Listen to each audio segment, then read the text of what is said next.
All right, everyone. Give Jimbo some credit, but give Bama and Saban the win. Welcome in, everyone, to your Saturday night college football show of record for every weekend here at the Voice of College Football. It is the call-in show that wraps up the weekend and puts the spin on your college football weekend. And what a weekend, what a Saturday it was. Let's review it and also take your calls. We have left the link in the chat to take your calls here at the Voice of College Football because you ultimately produce the show, you drive the conversation, and you are the star here at the Voice of College Football. Your discussion, your debate, your analysis, and bring it, and we will discuss what we saw today.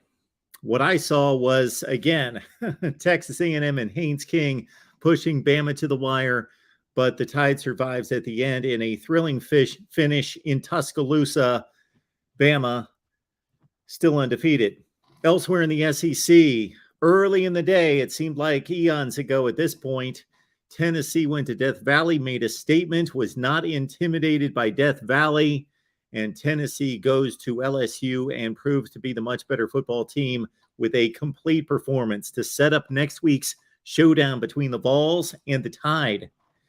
Elsewhere in the SEC, Mississippi State with a dominant win against Arkansas and a backup quarterback in Malik Hornsby.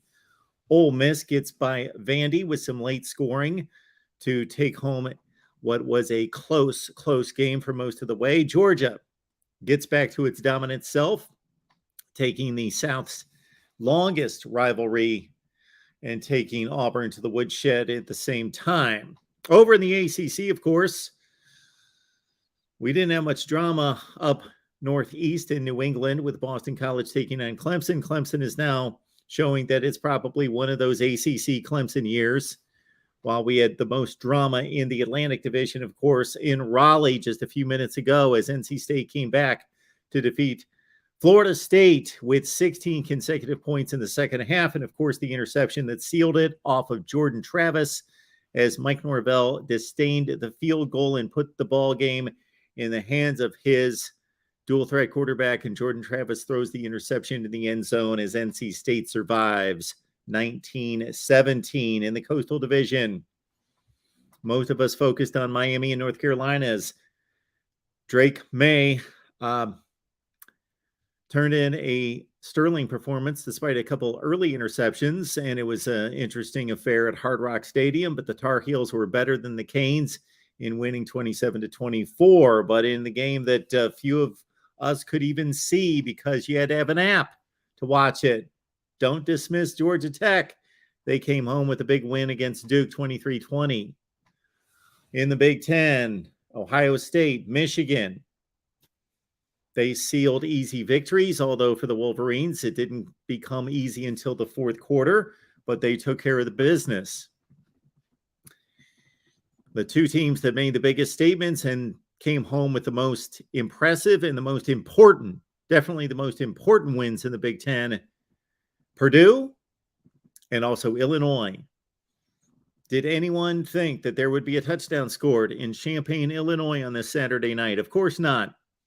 Two anemic offenses, two hard-nosed running games, and defenses, especially Brett Bielema, takes home the win, and the Illini are now 5-1, and more importantly, they have 2 wins in the Big Ten, and they join Purdue and Nebraska atop the Big Ten Western Division with a couple wins. So, wow. And then earlier in the day, of course, Purdue and Maryland, a bit of controversy at the end of the game of another Purdue game.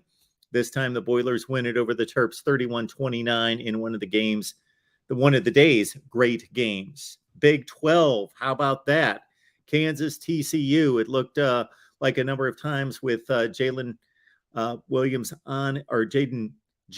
Daniels, the Kansas quarterback, Jalen Daniels, on the bench, unfortunately injured, that TCU may run away with it, but credit the Jayhawks. They showed today, without getting a win, Cinderella finally goes down, but consider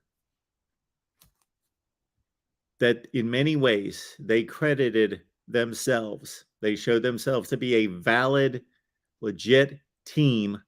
Kansas does go down, though, at home against TCU, and the Horned Frogs are the undefeated team, along with Oklahoma State in the Big 12 right now, as the Cowboys upended Texas Tech, but they were certainly challenged at home by the Red Raiders. Oklahoma State wins it in a big rushing and passing day by Spencer Sanders. Texas, wow, wow, wow. Oklahoma, a very negative wow. Brent Venables' team is in shambles. They lose 7 touchdowns to nothing against the Longhorns in the Red River shootout. Going out west of the Pac-12, I believe USC survived a scare from Washington State, held off the Cougars in the fourth quarter. UCLA, what an effort against Utah. That was the statement west of the Mississippi on this day, with UCLA defeating Utah and proving to be not just the better team on this day, but the tougher team. That doesn't happen too much against Utah. Oregon is blasting Arizona, and there you have your snapshot day of college football. Please join us here at the Voice of College Football as I take your comments and questions, of course, in the live chat. You produce the show with your calls, and I will leave the call-in link in the chat one more time, but it's at the top. It's at the very top of the conversation.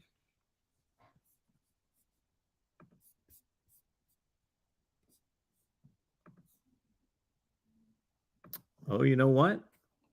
It's not there because it didn't cycle too long. So there it's now twice.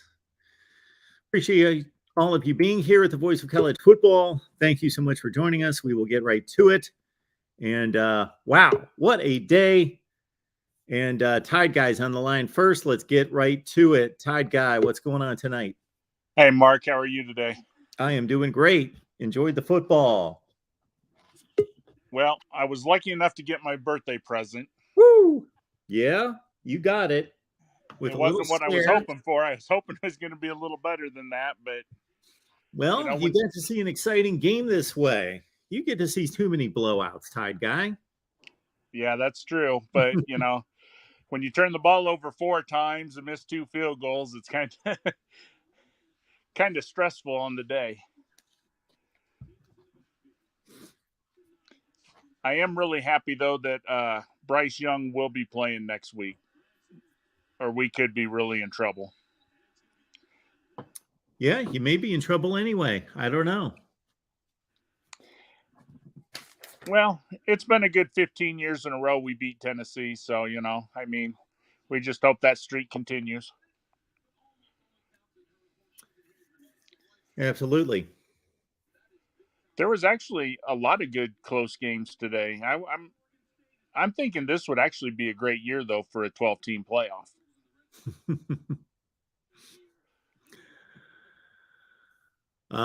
Except for the buys, every year would be a great year in my eyes for a 12-team playoff. But yeah. Well, I think the committee, if everybody continues to play it out the way it is, I think the committee's going to have a hard decision. If USC or UCLA goes undefeated and Clemson goes undefeated, you get a SEC team undefeated, a Big Ten undefeated. I don't know if the Big 12 can get an undefeated team, though. Well, the odds are against any of them being undefeated, but yeah, that would be my first selection for somebody to get knocked off. I don't see the Big 12. I see too much parity, too much balance there for the Big 12 to have an undefeated team. It just doesn't seem, it's not likely. It's not likely for any of them. Actually, the odds are stacked against every league to have an undefeated team. That's why we only have 1 or maybe 2 every season. But yeah, the Big 12 would be the one to go down. Right, because TCU is still undefeated, but Kansas pretty much gave that game away today.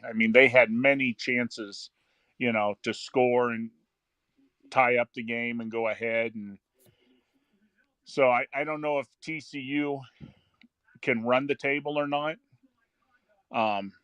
Texas looked good today. So if Texas plays the way they did today against TCU, Texas could give some teams some headaches.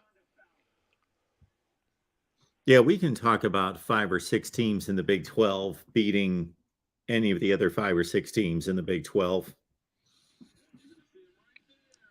Now, do you think after today, the way Iowa played today, do you think they'll get rid of Brian before the season ends with that offense? No, You don't think so? not the way they do business at Iowa. I don't believe so. Not the way they do business and not the way they would do business in this particular situation. I don't believe. I might be wrong. We will see it play out, but their offense, yes, is scoring less than it did last year, but it's not that much different than what it was last year. And you also have to consider the relationship and just the way they do business at Iowa. They don't, I don't believe, maybe somebody can prove me wrong with recent history, that they release coaches mid-season. But I didn't Assistant. know if maybe they would take the offensive play calling away from him and give it to someone else. I mean, because obviously he's not getting it done. Yeah, I don't know that anyone's qualified on the staff to call plays. Yeah, because Kirk really isn't an offensive coordinator by any means. I mean, he's a great lines coach, and Yeah. Iowa always, takes 1 and 2 star linemen and gets them in the NFL, and they always have great line, and that's because of Kirk Ferentz. Well, they haven't had a great offensive line in quite a long time now, but I get your point. They produce NFL offensive linemen. They've consistently had extremely good defensive line play up until this team included, but the offensive line's not been very good at Iowa for a while. Right, that's why the rushing was down last year, and it's down even this year, where they're because that was always what Iowa would do. They just wear you down, and finally by the third and fourth end of the third quarter, fourth quarter, they would just run away with the game, and they're not able to do that at this time. Yeah, and to Spencer Petrus's defense, even though he's not a very good quarterback, his predecessors were protected better than he is. Right.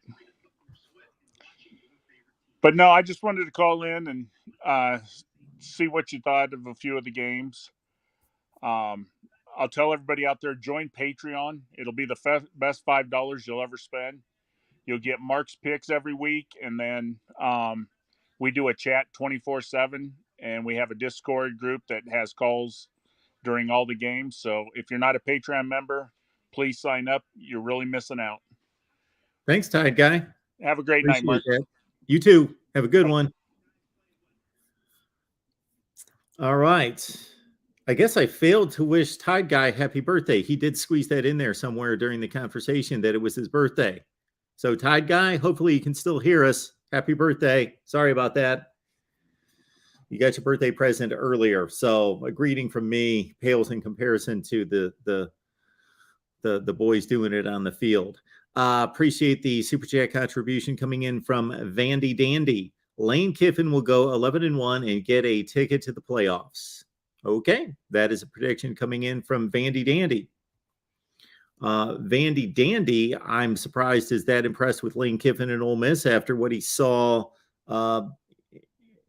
his team do against Ole Miss for about 3+ quarters, because that was a 24-20 game sometime late in the third quarter. I did not see one play of the game, but just saw the scores. And fortunately for me and my predictions, Ole Miss blasted them in the fourth quarter to cover the spread.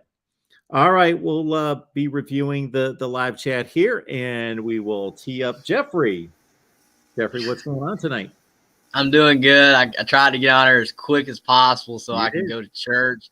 But real quick on Indiana, do you agree that obviously that it's pretty obvious that if Indiana's offensive line was just competent, then Indiana would have a better chance of winning a game?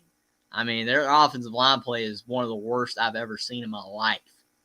It's pretty bad.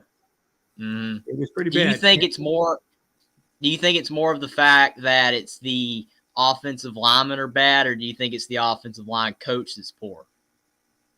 Well, I can't speak to that. Somebody would have to be watching every play of the season and then they'd have to watch it about 3 times and watch every play and just watch the offensive line play. But I will say this. I've always held that the offensive line coach is the most important position coach on the team. Of just about any team, unless you have a particular area where you have a lack of talent and you need that position coach to really cover up some things. But by and large, all things being equal, the offensive line coach has such a more difficult responsibility in mixing and matching skill sets with positions. And you can't necessarily put your 5 best offensive linemen out there if certain players can't play tackle or play center, and you have to figure out your best combination. And then, of course, there are injuries to deal with. And then once you have an injury, you bring in your 6th offensive lineman, and they may not fit. Their best position might be right tackle, but your best players at right tackle. And again, the combinations are endless. So they've got to figure that out. And it's the most difficult position to play after quarterback. Mm-hmm. Well, my thing is, I read an article a long time ago, probably about 6 months ago, that was talking about how Indiana's offensive line play was decent in the mid 2010s. They had some linemen go to the NFL, a few of them, not many, but a few of them. And they had great running back play with Jordan Howard and Tevin Coleman. And even Stevie Scott in his freshman year had over 1,000 yards. But after 2018, and all the linemen from that year graduated, they've fallen off a cliff. And Darren Hiller's been the offensive line coach since 2017. And a lot of people blame him in Indiana off message boards that I've read. And Tom Allen won't fire him because, again, Tom Allen's a nice guy. But the offensive line play is terrible. And they've also, in that article, said that in the last 3 years, Indiana has gotten higher rated. And I'm not saying rankings mean everything, but they've gotten higher rated offensive linemen in the last 3 years. And even in the last 2 years, they've gotten a couple 4-star offensive linemen. And the offensive line play is getting even worse. So, again, either the rankings are completely wrong or he's a terrible offensive line coach, because before he was there, the linemen were better and they were ranked lower. Now they're getting higher rated linemen and the line plays worse. So I don't know. It's just awful. The next thing I'll say about that, Jeffrey, is that offensive line is the position where you can generally take a really good coach and they can coach up players more at that position than any other position. But if you're getting 4-star athletes at the offensive line position, you should be able to form a pretty decent offensive line. I don't understand what's going on. It was pretty bad. Not that I saw too much of the Michigan game. I did not expect that to be a great game, a really good game or competitive game. So I didn't see that much. And then the more it lingered around 10-10 going into the second half, I started to check it out and caught a little bit. But yeah, they were constantly talking about the series that I had missed, that Connor Baslick had no shot. And he did. He stepped back for 1 second. He's already down. It's just terrible. Yeah, and they had like negative 12 rushing in the second half or whatever. It's like they can't run, they can't block for Bazelak, and the throwing game is all they got. So it's awful. And JJ McCarthy had tons of time for Michigan. So I mean, like I said, I don't know, but it is what it is. Well, you've got a few components. Yeah, you got a few components there that aren't working. You got your recruiting. So as you just outlined it, and I knew this anyway, just in regards to their recruiting being better overall and at the offensive line position the last few years than it's been. So they should be better. Number 2, you obviously develop those guys. You develop every position in terms of their skill set, their strength and conditioning, all the aspects of becoming a good football player. And then you throw those guys all together, and then it comes down to the play calling and the scheme, having them work together and being, especially putting that on the center to make the line calls that have to be correct. Again, that takes coaching and getting through to the players on how to think on their feet and determine what they need to do on the field. Yeah, but it sucks that Indiana couldn't block for Bazelak in the second half at all, and they lost. And no one on here wants to really hear about Indiana. So real quick, I got a few of the other games. I was kind of – the new window we were talking about was going to be, like, fantastic. Everybody was talking last night, and it kind of underwhelmed outside of TCU Kansas, which was a good game. And Purdue, Maryland. The rest of the games were awful. I mean, I thought Tennessee, LSU, like you said last night, was going to be fantastic. That game was horrible. LSU couldn't do anything, and Tennessee just clothesline. I mean, it was funny. The third quarter, you had the fans leaving on screen. That was funny. I mean, it was like, again, you're not even going to watch the fourth. I mean, come on, man, you paid money, and then yeah. Yeah, it was a decent game to watch for the first half. LSU had all sorts of opportunities to stay in the game, and it was 20-7. After they scored the touchdown to make it 20-7, I thought it might be a decent game in the second half. Then Brian Kelly did something that to me made absolutely no sense. He went for it on 4th and 10, which is about a 10 or 15% proposition of getting at the 45-yard line. So he, in fact, got his quarterback sacked on 4th and 10, which brought it back to midfield, which gave Tennessee the field position to be able to kick a field goal at the end of the first half.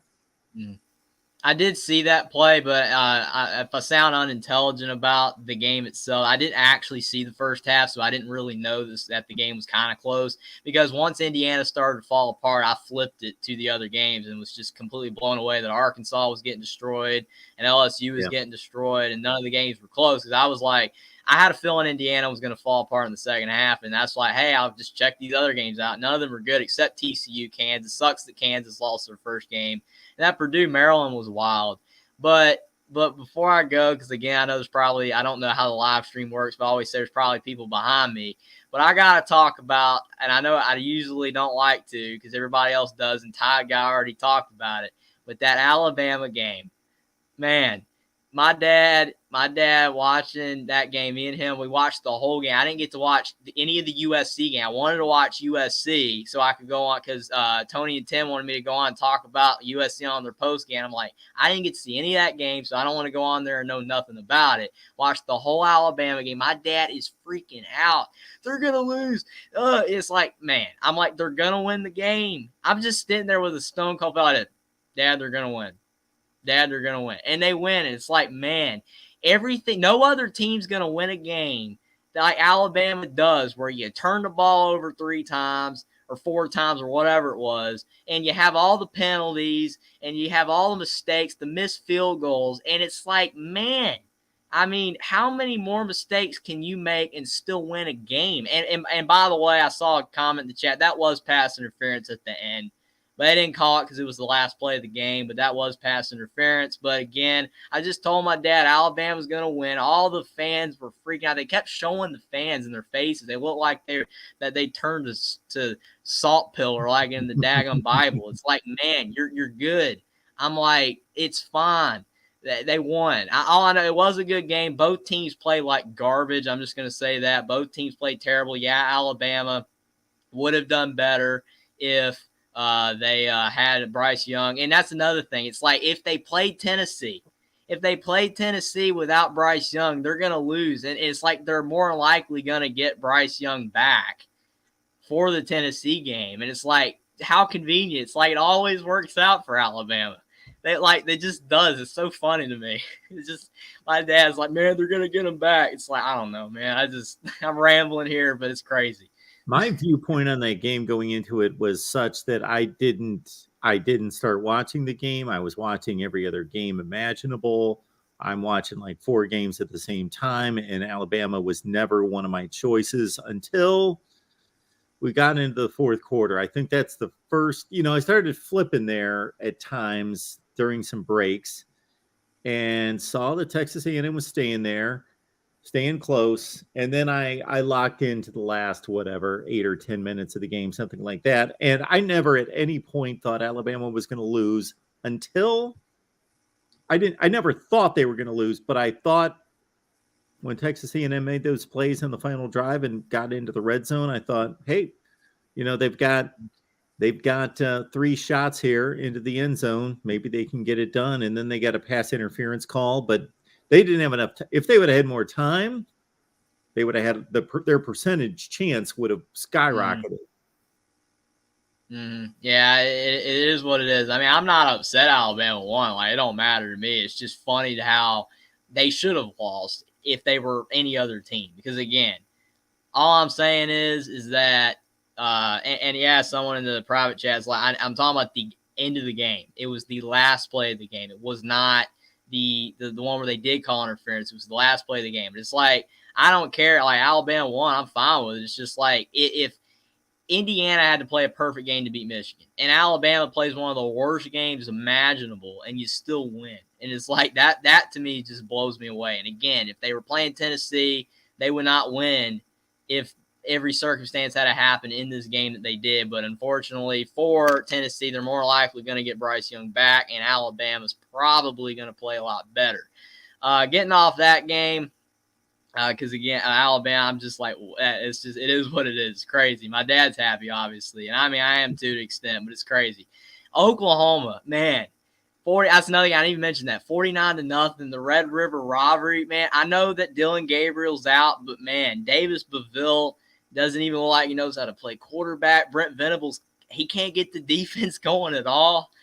I think it's ironic that both coordinators from Clemson are struggling at their new stops. Brent Venables at Oklahoma and Tony Elliott, Virginia. They're like, obviously to me, I never thought Tony Elliott was the greatest offensive coordinator in the world. He's decent, but Brent Venables was elite.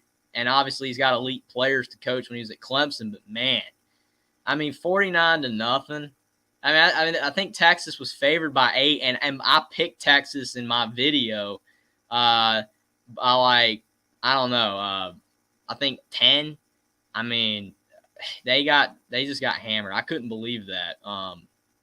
But I didn't hardly see any of that game. But I just can't believe that Oklahoma's that poor.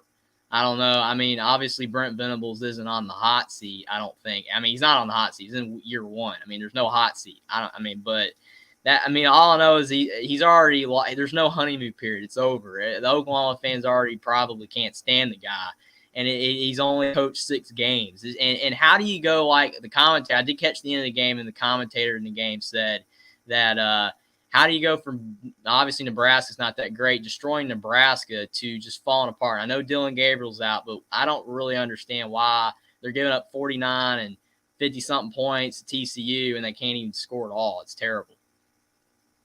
Yeah, it's rather shocking because he took over, and I think Oklahoma fans, well, I know Oklahoma fans because I do an Oklahoma show every week, for about at least a good couple weeks after Lincoln Riley left, were in shock and devastated and thought that their world was coming to an end. And then when Brent Venables was hired, it seemed like about half of them were on board, and the other half thought that they had downgraded significantly. But then he, through his recruiting, there have been great recruiting successes, and through the strength and conditioning and everything, that he's a great guy to listen to. He's much more personable than Lincoln Riley by far, that he won over the crowd during the off season. But then eventually you got to start playing football. So it all sounds good in the off season, but eventually you got to start playing football.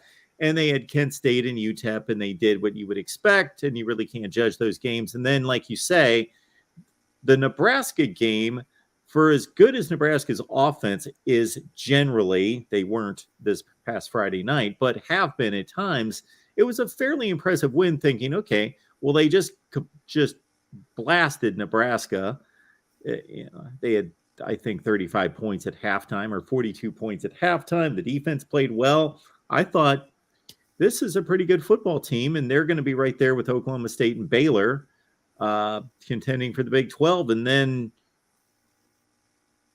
for TCU to score double nickels on them and not have to score in the fourth quarter, like they scored 55 points in 3 quarters. They scored 41 in the first half. Like TCU probably could have scored 70 or 80 points. And yeah, logic would have told all of us that they were in serious trouble with Davis Beville at quarterback, because there's a huge, enormous, if you watched any of the game last week, difference between Gabriel and Beville. Not if Dylan Gabriel played today, it would have mattered that much. But wow, they've got serious problems. Well, again, I just think it's crazy because, again, him being the defensive coordinator at Clemson, he's going to make the defense better, and it's way worse. It's horrible. And obviously they lost Caleb Williams to, USC, and they lost Spencer Rattler to Oklahoma. So they lose their 2 quarterbacks, and they have to get, Dylan Gabriel from UCF, which I thought was a good move. But again, he was at UCF, and now he's hurt. And like you said, Davis Beville is a big downgrade at quarterback, and they're just looking terrible. So I just think it's crazy. I don't know. I guess I see a lot of people in the private chat want me to get out of here. So, but I'll just ask this one more question. I don't know how you did. I don't know if you know, like, offhand what you on your picks or whatever that you do. But how did you do on your picks this weekend or whatever? I will. I don't want to delay everybody's time here because it's going to take me a minute to look them up. But I will announce that here in a few minutes. I will look it up. Because on my videos or whatever that I made, I went 7-2 so far. On UC, I just pick who wins. I don't do the spread or whatever, but I picked UCF to win over SMU back on Wednesday, and they won.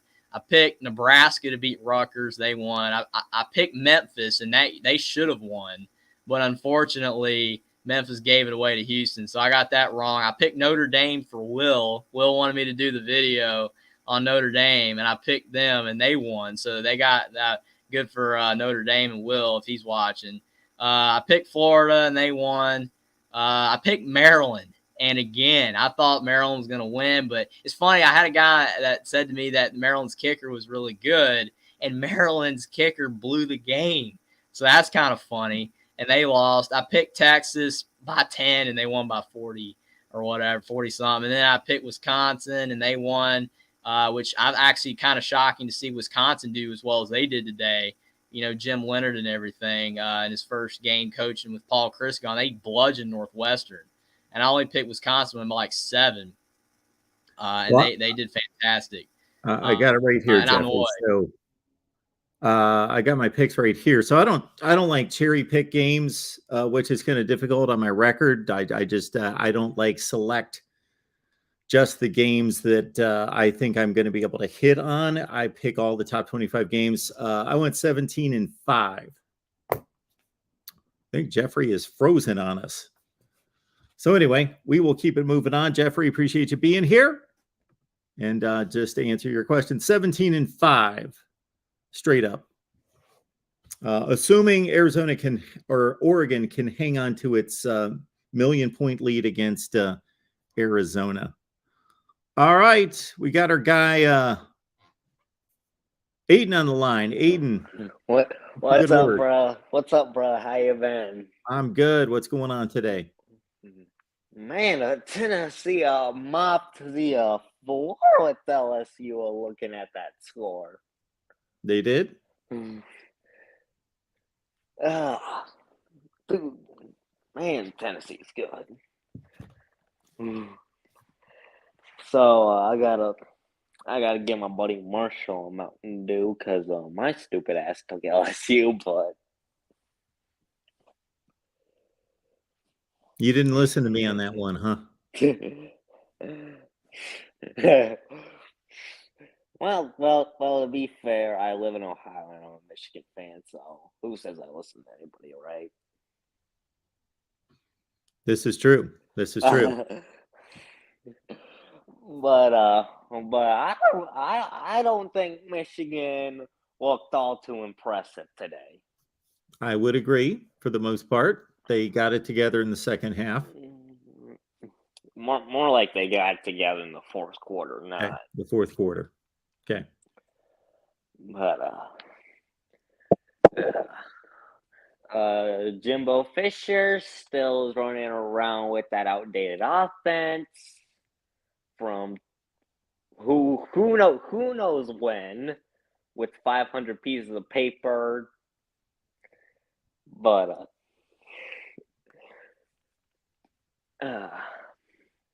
man, Texas A&M has to get some things figured out offensively. Yes, they do. They at least found their number one receiver tonight, though. They definitely did that. They got that figured out. And they may have found their quarterback tonight as well. He played a heck of a game. Or at least a heck of a fourth quarter. I can't vouch for the rest of the game. I mean, I I think Jimbo Fisher's like scheme is like it's so outdated, but it's so complicated too. Okay. I am going to regret that I asked this question, but I'm going to ask it anyway. Explain to us why Jimbo Fisher's offense is outdated and what makes it so complicated. I think what makes it so complicated is that there's just not enough. Like, hey, let's just get the ball to our playmakers, try to get them in space, see what they can do with the ball in their hands. But also, when you just watch them play, it just feels like there's something off with how he's calling the shots too. Okay, you didn't quite convince me with that definition of outdated offense and complicated offense, but I was just curious. I don't want to hear a word from the Texas A&M fans until they get past 8 wins, to be honest with you. Oh, we can't hear from any fan bases unless they win 8 games. Is that the rule? No, it's just that Texas A&M goes perpetually 8-4 every year. Pretty much. Except for a weird COVID year that nobody gives a shit about, but that year didn't count because Michigan only won 2 games. I'm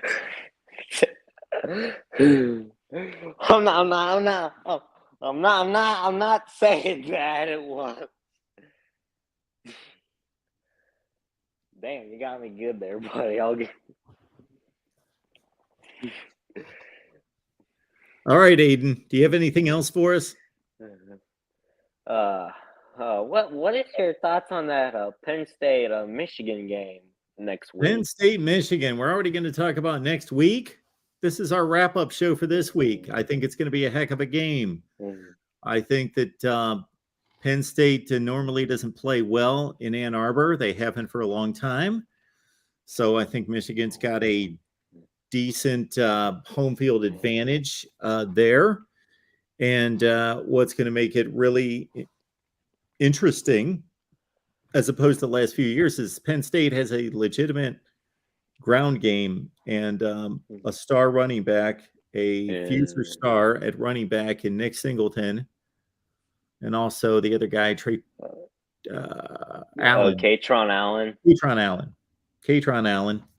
And their offensive line's playing well and may be able to challenge Michigan this year. Yeah, but Michigan better play better next week than they did this week. Yes, we can all agree on that. But also, Clemson looks like a really, really scary team. Yeah, well, they didn't play much of a team tonight, but yeah, Clemson's a good football team. They are one of the 5 or 6 best teams in the country, it appears. I think we're finally seeing the defensive line we all expected, and yeah, we saw him last week. Yep. I got to give my props to the ukulele, man.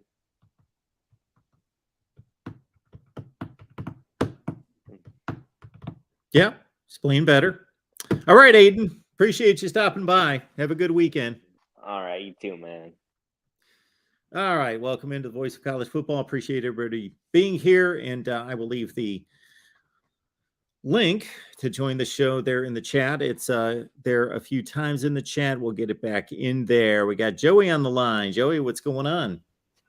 Hey, Mark. Well, I wanted to call in real quick because my undefeated upset record for the year is done. Because Mike Norvell, for some reason, decides to pass the ball on 2nd and 10 with 30 seconds to go, and you're in field goal range, and he throws an interception. Why in the world you throw a ball in that situation? I don't know. Well, Florida State had the game. A whole lot of sense, but you understand that his field goal kicker has missed a whole lot more kicks than his quarterback has thrown interceptions. at least give him a shot. At least give him. I think it'd be better to walk off the field, at least trying, instead of throwing the ball, 30 yards down the field trying to get in the end zone. I just think a field goal would have been a lot better there. Well, I would agree with you again, all things being equal, but his field goal kicker did come into this game 4 for 9 on the season. Yeah, I realize that. Another thing too, I'll go back to what I talked to you about the other night. I got a text message last week after the Oklahoma game that said, "Is Oklahoma the worst team in the Big 12?" That same text came into me tonight from the same person. I think they may be. I mean, I don't see Oklahoma beating anybody in the Big 12 this year. I really don't.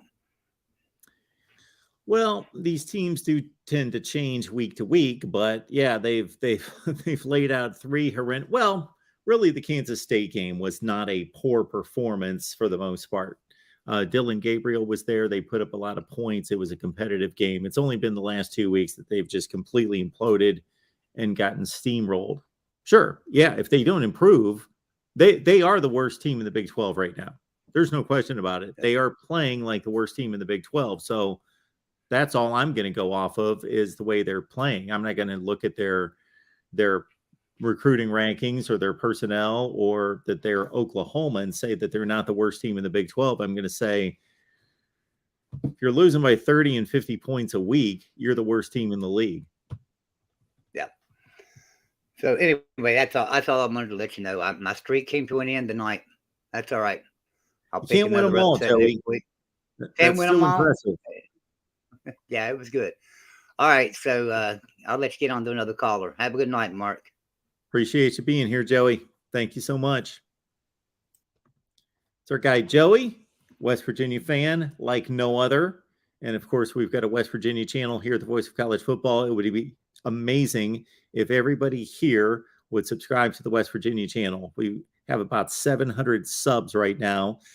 And even if you despise West Virginia football, if you enjoy what we're doing here at the Voice of College Football, go on over to the West Virginia channel. I'll leave the link in the chat. Please subscribe. And then when we get safely over 1,000 subs and YouTube is treating us right, then you can ditch your subscription to the West Virginia channel. Reasonable Gump's on the line. What's going on, man? My man, Mark. How are we doing tonight? I am doing well. How are you doing? My blood pressure's a little high. Okay. But my heart rate's normal now. Hey, man, I got a trivia question for you. Okay. I'm ready. Who is the best player on Texas A&M's team? That's a trivia question? Yes. The best player on the team is probably, I'm going to go Devon Ashane as their best player. And the best player goes by the name of Jalen Milroe. Okay. I knew that there was going to be a joke in there somewhere. I thought it was going to be more Jimbo Fisher related, though. Well, that would actually be the worst player on their team if I would have said Jimbo Fisher. No, man. Okay. Let me give a little context to what I'd like to say here tonight. So going back a little bit, you remember a few years ago when Georgia had Jake Fromm, or during the COVID year with Stetson Bennett, and they were scoring like 13 points a game or something, and it was kind of common for their fans to start booing their offense because they were slight exaggeration, but sure. I know what you're talking about. I've heard of Jake Fromm and Stetson Bennett. Yes, they've come across. But you remember that, how they were frustrated with their offense. I do. Okay. And their fans were booing because they had invested a lot into that team. They've been giving them their full support, and the product they were getting was not satisfying. They didn't feel like they were getting a return on their investment, so to speak. So this game, as I'm sure you're well aware, this was a pretty well built up game this offseason and coming all the way up to it. This was a game that no one would stop talking about, that the coaches were even at each other's throats about all offseason, that the players had even at some point tweeted or something that they would talk on the field or something like that. Yeah. This is the first time that I've ever. I mean, I've been sad and frustrated when Alabama lost or didn't play well. This is the first time I've ever felt like a more akin to like a disappointment feeling. You're disappointed after watching that game. Yes, very much Well, so. I understand it. Texas A&M's not a very good team. The way they're Not only playing, are they not a very good team, but they're a I mean, talented team, but they're not a very good team. They just well, you lost. got to Mississippi think State. this isn't okay. So They've look lost at to Texas. Appalachian State. They should have lost to Miami. They've lost to Mississippi State by 3 scores.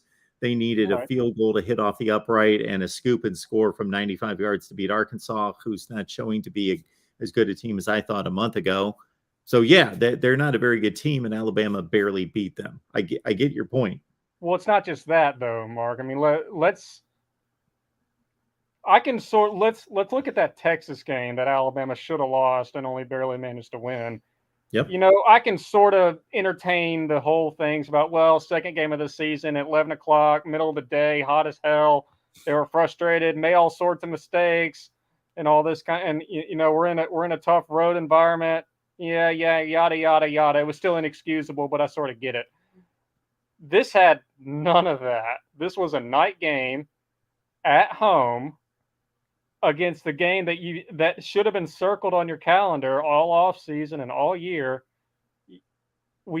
No one can really use an excuse of Alabama just not getting out of bed for this, right? I mean, I don't think it's unreasonable for the fan expectations to have been expecting a massacre here. Like you just said, Texas A&M is not a very good team. Alabama was projected to beat them by 28 or 25 or whatever it was. I mean, I just don't. I don't get it. Look, I know. Jalen Milroe was horrible. It was a joke what I said when I started the video, but he was literally responsible for 17 of Texas A&M's 20 points. Fumbled 2, turned into touchdowns, and interception turned into field goal. But that's not just him. The entire team was off pace too. I mean, other than the defense, it wasn't a bad backup quarterback can't really cause a wreckage of your own team like that. I don't think. I mean, this is just a colossal embarrassment and a disappointment for the whole team, in my opinion. It's a colossal failure and embarrassment. Absolutely. Okay. I would fall a little bit shy of making that statement. That there are still scholarship athletes of 4- and 5-star rankings on both sides of the line, both sides of the field. And I think when you go out and compete against the likes of a roster as talented as Texas A&M and you win the game, do you need to clean some things up? Absolutely. Did you play a flawless game? Nowhere close to it. Do you need to continue to improve? Are you satisfied with that effort? No. But you won the game against a talented team, and you did so with your backup quarterback. Now, it could be argued they had their backup quarterback in, or whatever you want to call him, their quasi-starting quarterback, but still, you definitely had a second-string quarterback in place of maybe the best quarterback in the country. So that's a lot to overcome.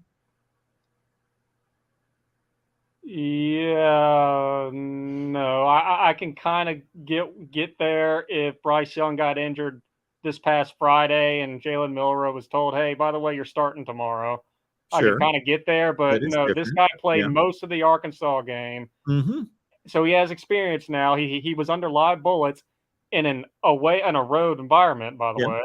And then he had all week working with the ones. I mean, look, I'm not expecting him to come out there and look like Bryce Young, but I'm expecting him to look more than like a high school quarterback in his first college game.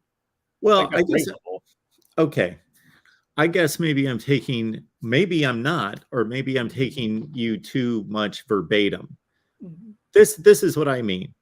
You have every right to be concerned because your goal is to win the national championship and you don't look like a national championship winning team. However, unless you have amnesia, you do know that your program and your coach has a pretty strong track record of righting wrongs throughout the season and fixing things. So you should have confidence in that, number one. Number two, I would fall a little bit short. Now, you have your right to feel whatever you want about your own team, but if it were my team, I would stop a little bit shy of being embarrassed and considering a winning game against an SEC team that probably has one of the 7 or 8 best rosters in the country being a failure. I would stop short of that. Well, I guess we're just going to have different values then. If Ohio State beat Rutgers by 3 points, No, I not think you call it a Rutgers, failure. Texas A&M. Not Rutgers, Texas A&M. What was the point differential in the Ohio State Rutgers game? What was the spread? 39 was the Okay. the point spread was something similar to that. Okay, so that's probably a stretch, whatever. I just threw out Rutgers. The point is, Ohio State's going up against teams with 24, 28-point spreads, and they're covering.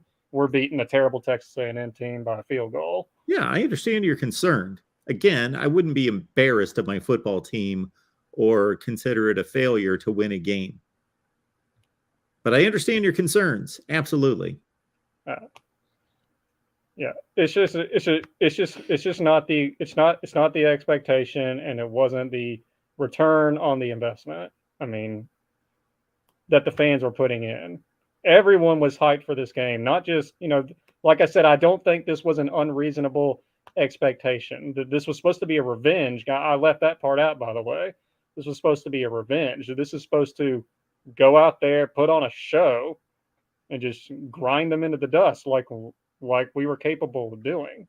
Well, I know you understand that there's many times a huge disconnect between what the fans want and expect and how they view a game versus what the athletes and the coaches and how they view a game and an opponent. Do you think that there was really a disconnect in this situation, though? Do you think the players didn't want to do that?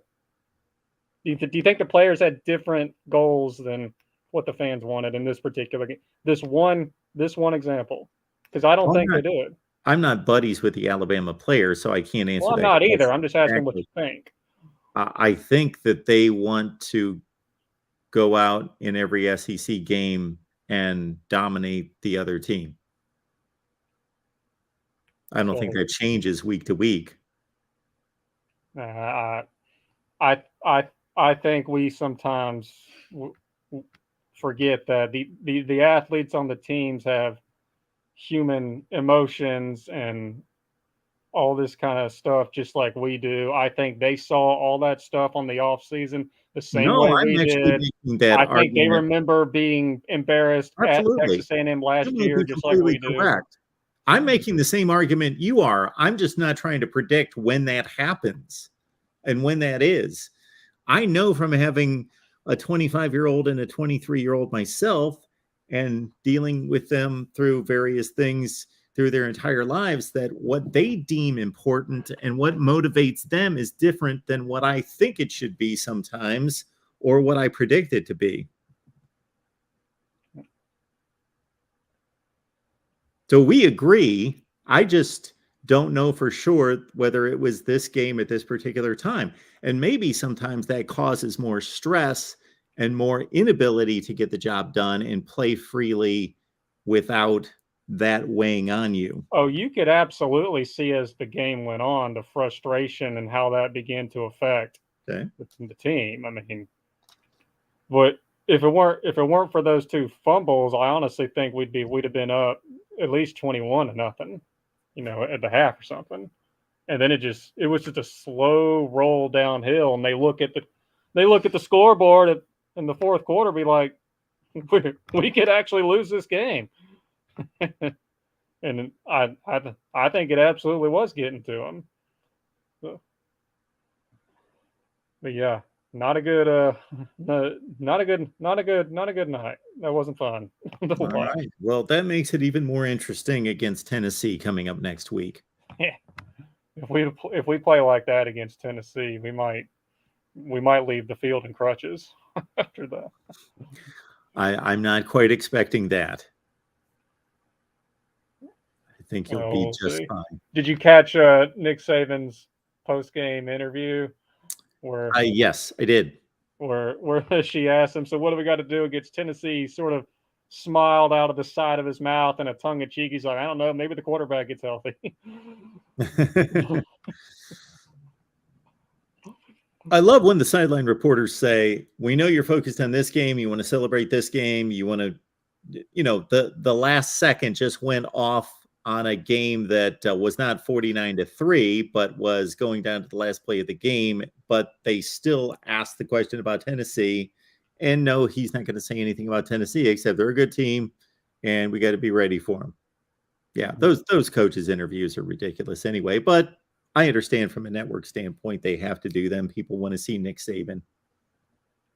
Yeah. I sometimes get the feeling that if the coaches had it their way, they wouldn't have to do it. Oh, absolutely not. They wouldn't. Well, anyway, Mark. By the way, your caller two calls ago. Yeah. Is his name Jeffrey? Is that his yes? Name? Yeah. I don't. He said some people were wanting him to get off. I'm just going to come out and say I don't. I thought he was a real good caller. He obviously knows what he's talking about. You got some real characters that come on here sometimes, and I just kind of have to shake my head. But yeah, he knows what he's doing. That was a good call. Absolutely, it was. Thank you, sir. All right, Reasonable Gump. Have a good one. All right. I believe I know what this next call is going to be about. Let's honor our super chat contribution coming in from Christopher. Which early October Heisman candidate you think has the highest likelihood of falling off the cliff? Well, all right. So we got CJ Stroud. We got Bryce Young. Who other? I'm not a big Heisman candidate guy. So who else would be in the running for the Heisman Trophy right now? I would think maybe Jalen Daniels. Maybe Caleb Williams, maybe Dorian Thompson-Robinson starting to play himself into some Heisman candidacy. Bijan Robinson's not having that great of a season. Doesn't seem like a Heisman type of season. The North Carolina quarterback, May, is having a tremendous year. So if you could give me a list of people, then I could give you a better assessment of who's going to fall off the cliff. I don't expect any of those players to really fall off the cliff. The one guy that has a track record of the ones that I just mentioned of being inconsistent would be Dorian Thompson-Robinson. So I guess he would be the best candidate to fall off the cliff. But I may have missed some Heisman candidates there that you would consider Heisman candidates. The other one that comes to mind would be Hendon Hooker, who is an extremely impressive and consistent quarterback who runs that Josh Heupel offense to a T. Love Hendon Hooker. Think he's underrated, undervalued. And so sorry if I didn't answer your question, but I don't know what your list of Heisman candidates are. I just listed about 6 or 7 of them right there. Michael, what's going on tonight? Hey, Mark, what about Chase Brown from Illinois? Chase Brown from Illinois. And that running back from Pittsburgh, who's like the top 2 running the top 2 running backs in the country. It would be shocking if Chase Brown found himself in the Heisman race, but that would be fun. That would be great. Mm-hmm. My first question is I wonder if the Texas Department of Public Safety is still investigating the homicide there at the Red River shootout today. I don't know. We may want to look into that. I will put you in charge of that. Right.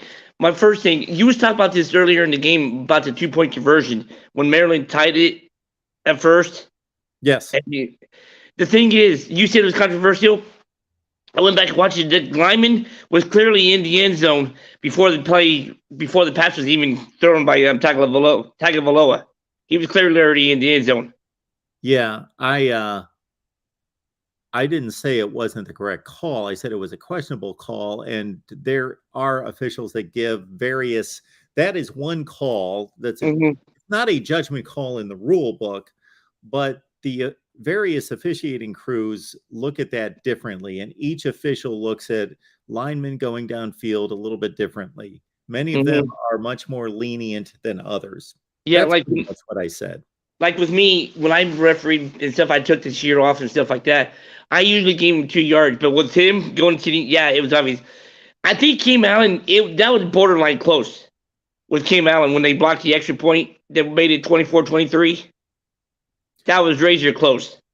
Yeah, I would have to go back and look at that, but seeing the replay, maybe twice. I thought he jumped offsides. Yeah. All right. Now that we're at the midway part of the season, I know you do your conference rankings and stuff like that, but you said that the other day that I think like Maryland was like the fourth best team. Have you thought about maybe, or is it gonna be too much work for you to do like who's the best ranked teams individually by conference and stuff like within their conference? So like a power rankings within every conference. Yes. Would love to do that, Michael. Power rankings. I've done that before. Let's do some power rankings. I figured what I was explaining to you last week is that I've ranked the conferences, and because there are no more non-conference games between the conferences, that's pretty much going to stay the way it is until bowl season. So there's no reason to update that until bowl season. Yeah, I was just figuring maybe at the midway point you could judge how would you rank it? Like I know obviously Michigan, Ohio State's 1 and 2, Penn State's number 3, obviously, but I'm not sure if you have Purdue like 5 or 6 and stuff like that. But I do got to ask you this though: is the death knell for Kirk Ferentz and Brian Ferentz going to be more persistent, or do you think maybe for Matt Campbell at Iowa State? Wait a minute. So none of the coaches that you just mentioned, none of the 2 head coaches you just mentioned are going to lose their jobs, if that's what you're wanting to know. Mm-hmm. I guess that's what I was asking and stuff like that. So, and one last thing before I let you go, I know it could be a tough game next week with Nebraska, and I'm enjoying the Purdue win tonight. But do you think there's a real strong possibility Purdue can run the table? Is it a strong possibility? Absolutely not. It's not a strong possibility. I believe that they're as good or better than every team on their schedule, but you understand how probabilities work. Mm-hmm. If they're a 60% chance of beating all those teams, each individual team, then their probability of winning all those games is probably like 10%. Okay.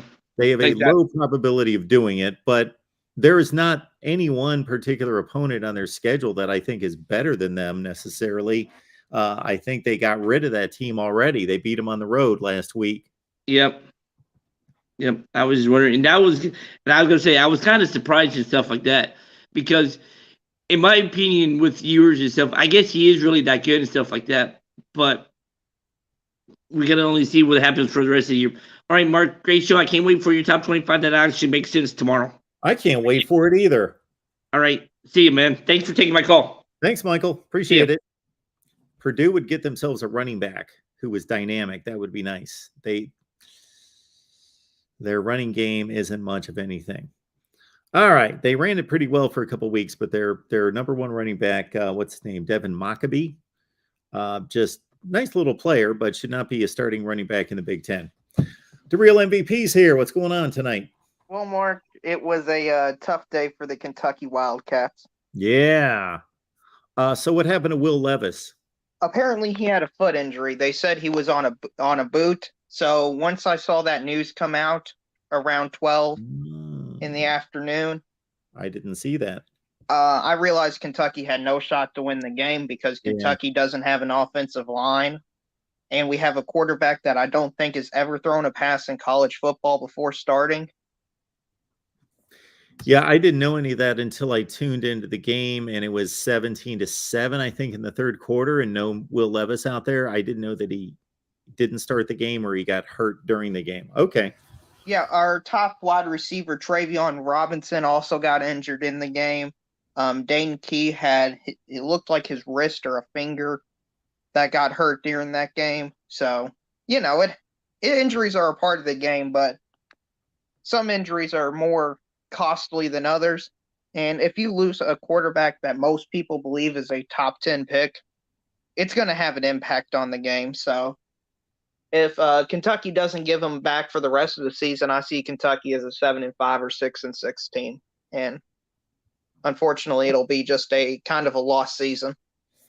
Yeah, your season's kind of coming unraveled here. Yeah, but I mean, if it was something we could do about it, then I'd be more frustrated. But sometimes the injury bug gets you, and there's nothing you can do about it. That's very level-headed of you, the real MVP. Well, I appreciate that, Mark. As a Kentucky fan, you're humbled when you lose to Vanderbilt by 40. So, and that was the norm. Yeah, you pretty much are born and grow up humbled. Yeah, exactly. That's part of the heritage. Yeah, 7-5 every year. The only thing I would have liked is after half in 2019, Kentucky used Lynn Bowden Jr. as their quarterback, basically, and they didn't throw it. Yes. At all. I wish we would have done that with Dane Key or Bruce Brown or something like that, just to have them run it and use their athleticism. Would we have won? Probably not, but it would have been exciting. It would have been different than having a quarterback who I don't think is ready to play college yet in the game.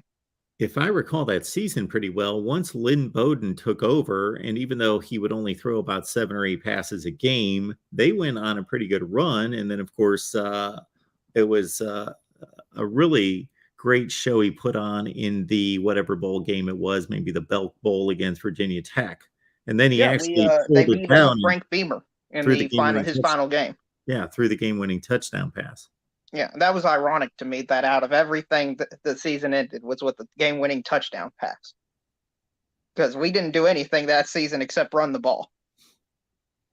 So that was fun. But, Mark, we need to talk about some other lovable losers tonight. Okay. Utah is the most overrated team I have seen in the history of college football. If they are ranked next week, this is a crime against humanity for the college football world. Well, we know one group of guys that definitely overrates them. Yeah,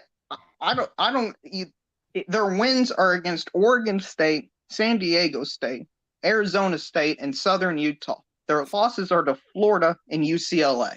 Yeah. That is not a top 25 resume 6 weeks into the season. Yeah, they got whipped pretty good in the fourth quarter today. Yeah, UCLA looked like clearly the better team. And another team on the lovable losers list is Washington. Losing to 1-4 Arizona State, giving up 45 points. Oh, man, Washington. I think they'll be unranked next week. I would hope so.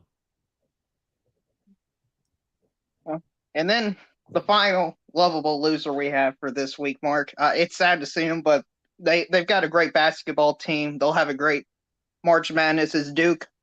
Losing to Georgia Tech in overtime, 23-20. Georgia Tech now second in the Coastal. Good for them. Well, of course, that was your under-the-radar big game of the week that wasn't even among the 20 or 22 games that are on a college football Saturday. It was only on the ESPN app. It was a great game. Georgia Tech had a big lead in the fourth quarter. Duke came all the way back. I believe it was 19-16 or 20. No, it was 20-6, and they came all the way back. Went into overtime. Georgia Tech hit a field goal. They got a stop on Duke, and game over. Yeah. Final thing I'll say, Mark, is here's a scenario I'm going to paint in your head. Okay. Yeah. It's the fourth quarter. You're down 2. It's 44 seconds left in the game. Okay. You're at the opposing team's 22-yard line. Yes. It's 2nd and 8. The clock is not moving, and you've got all 3 of your timeouts. Mm-hmm. So you're about 15 yards in your field goal range. What do? I got 22 seconds. 44 seconds. 44 seconds.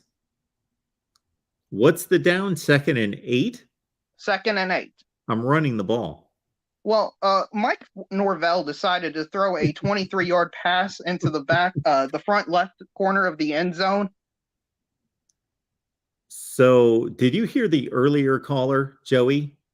Bits and pieces of it. But... So he brought up the decision between kicking the field goal and throwing the touchdown pass, and I got to apologize somewhat to Joey because I didn't realize all those other factors were involved, because he set it up simply as, why are you not kicking a field goal and you're throwing a pass into the end zone that's more risky? And I just let him know what is more likely to happen, that Jordan Travis throws an interception because he doesn't throw many, versus them making a field goal because their field goal kicker, Ryan Fitzgerald, was 4 for 9 this season coming into this game. So I was just defending Norvell from that standpoint. But once you see, I was watching all sorts of games. And so I just had the game on a screen and just knew that they threw this interception in the end zone. I didn't realize 44 seconds. Yeah. So even if they throw a touchdown there, they give the ball to NC State, and NC State got some time to score. Oh, and NC State had all 3 of their timeouts. Yeah, you bleed the clock and you kick the field goal. Yeah, that made no sense to me. It's a big win for NC State, a horrible loss for Florida State because of the ACC race. Clemson, he trusted his quarterback and his wide receiver. I understand that, but game time situation awareness needs to be acknowledged there in some form or fashion. If you're down 4, I can get it, but you got to trust your kicker as well.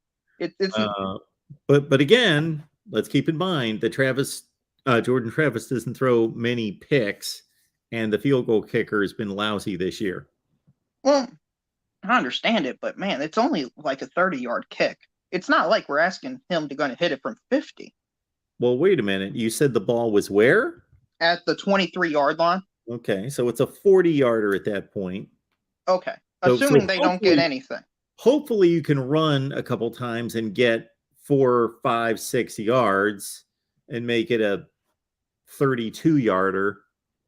Yeah, it's not. It should be a makeable kick. It's not like it's a 15-20% chance to make the field goal kick. Again, 4 for 9. He missed a 29-yarder last week with no pressure on him. I get it, Mark, but still, I don't think with the time situation and down, it was the right call in the moment. Now, it's fine if you don't think that, but that's my final thing I'll say is Ohio State dominated today. Yeah, it looked pretty good. Ohio State number 1. Who knows how many points they could have scored if they wanted to. Yeah, is Ohio State the number 1 team in the country? They're playing like it. Yes. They should probably be the number 1 team in the country. They would be number 1 in my power rankings. If I made power rankings not based on resumes, they would be number 1. Yeah. And final thing I'll say before I get off is Alabama, you just need to stay away from the state of Texas. It doesn't work out for some reason there, or it does work out. I heard from the regional Gump that it was a complete disaster today. So apparently it doesn't work out. I think they don't like close wins. I think they like blowout wins. So yeah, as far as I know, the way the system's set up, this is not going to prohibit them from winning the SEC championship. A close win. I think they're still eligible. Yeah, I think they're still eligible for the playoffs too. Yeah, but who knows? I'll see you, Mark. Have a good show. Hit the like and subscribe button. Appreciate it. Before we take our next call, we'll remind everyone that we're here at the Voice of College Football every day, talking college football with all of you. We've got 25 team channels, including we got Alabama. We got a Tennessee channel. I'm not going to hype that too much. We haven't done much with it. And 25 team channels from all the major conferences, plus Notre Dame. And we will have our top 25 that actually makes sense sometime out on Sunday, of course. And, with a couple of requests coming in, we may need to do a power rankings of all the conferences, and then also maybe a bit of a stock market evaluation of which programs are headed in the green and which ones are in the red, unlike the current real stock market that's just mostly in the red. All right, we've got Don on the line. Appreciate you being here, Don. Brian Kelly and Mel Tucker are in the top 5 as far as coaching salaries at $9.5 million. Do you think they're overpaid, or is it too soon to say? Sorry, I'm not going to say that last phrase there. All right, Don. Yeah, go blue. I got you. All right, so, they're not earning their pay this season. Now, of course, Mel Tucker's already coached a year at Michigan State in which he did earn his salary to a certain extent last year with an 11-2 finish, top 10 ranking in the country, and a Peach Bowl victory. So at Michigan State, that's a big deal. That's a nice season. He had a poor season the first year, but obviously that was the COVID year, just taking over for Mark D'Antonio. And now they're showing that his program is nowhere close to the top end of the Big Ten Eastern Division. It's not even close. So he has a lot of work to do. We cannot expect these coaches to turn over these rosters and these teams immediately. So I understand why you put both of those coaches in the same sentence, because they're both underachieving and they're highly paid. But Brian Kelly just took over this program, just took over this team. Now, he did inherit a lot of talent, but not necessarily an LSU roster that is primed to win the SEC. So give Brian Kelly some time, give Mel Tucker some more time, and Michigan State, it's going to be difficult for them to hire anyone better than Mel Tucker. These are two programs that aren't necessarily comparable when it comes to talent acquisition. Michigan State's typically more in the 30 to 40 range in the country, and LSU is typically as high as the top 5 in the country.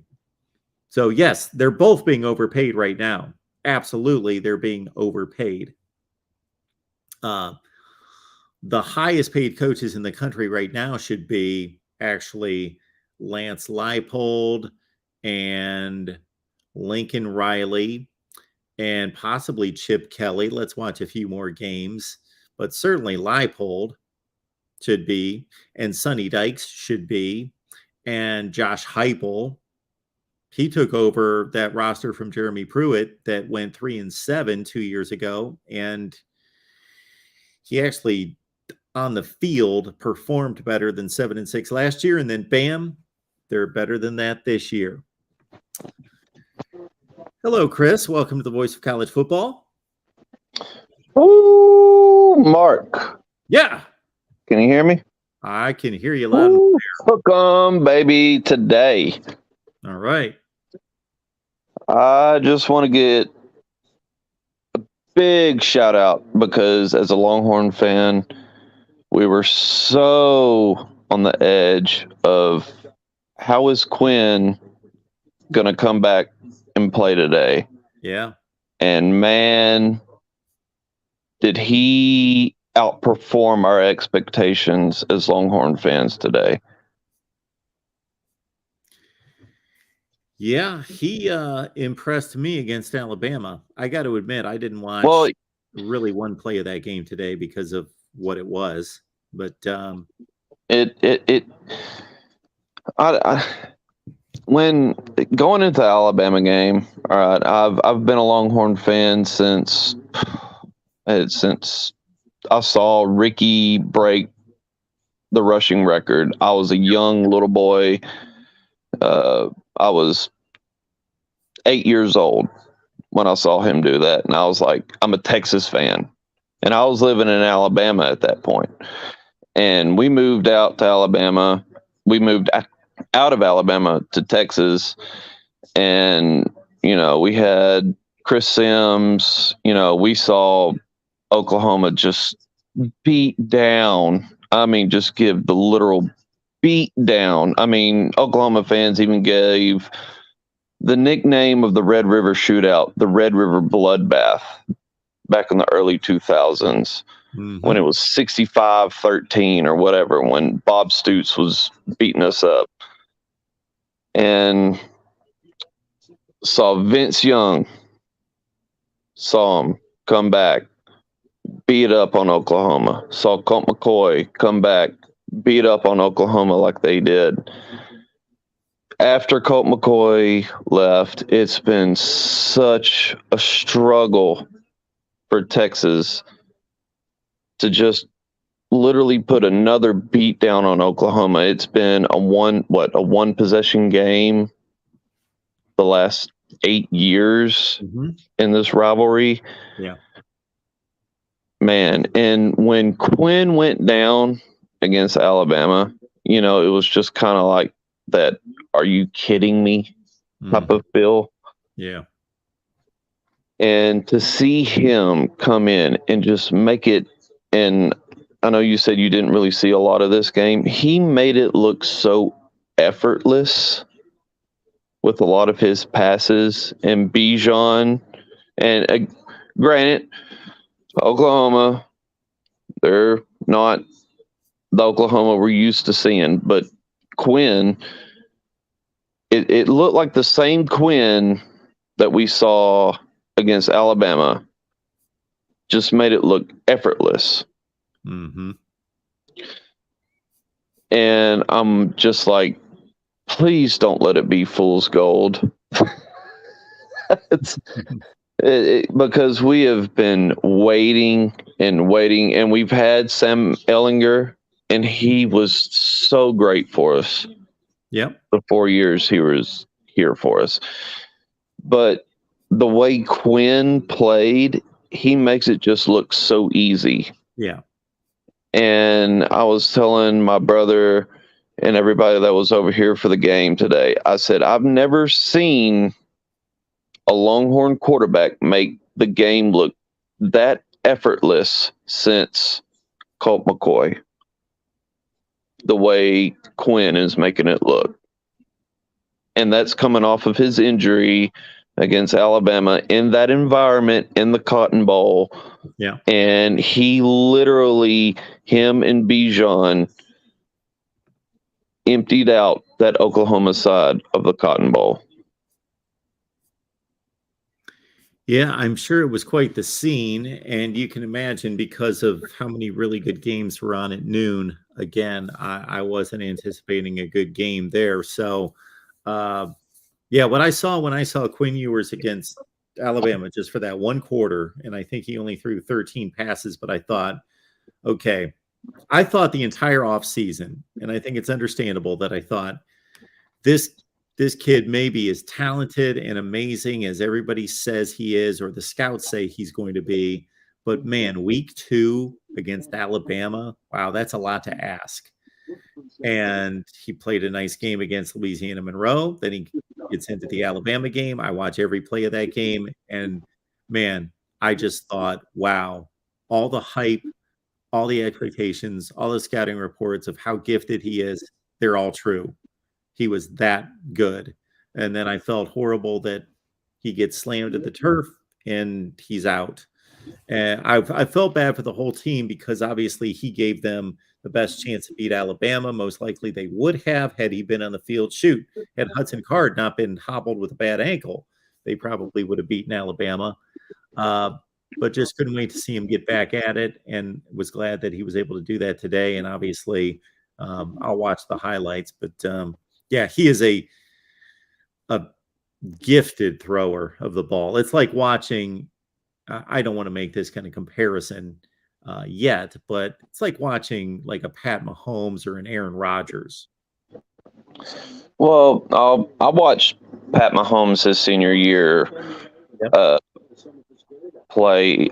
He played against Greg Ward. He's a receiver for the Eagles now. I watched Greg Ward play against Patrick Mahomes, and they're both their senior years in Tyler, Texas.